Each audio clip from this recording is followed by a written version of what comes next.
Hi everyone. I'm Emily. Welcome to our introduction to cryptocurrency.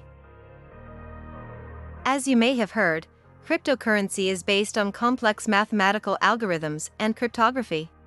It is a digital or virtual currency that uses blockchain technology to record transactions in a decentralized and secure manner.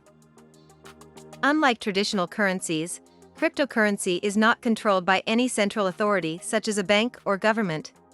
Instead, transactions are verified and processed by a network of users, making it more transparent and trustworthy.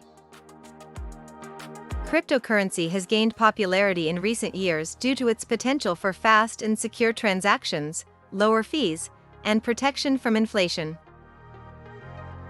And with the rise of decentralized finance, or DeFi, we are seeing even more possibilities for the use of cryptocurrency beyond just a means of exchange. If you enjoyed this content and want to stay up to date with our latest releases, don't forget to hit that like button and subscribe to CryptoKnowit. By doing so, you'll be joining a community of like-minded individuals who share your passion for crypto and blockchain, and you'll never miss out on any of our exciting new content. So, if you want to be a part of our journey and stay connected, make sure to hit that like and subscribe button now.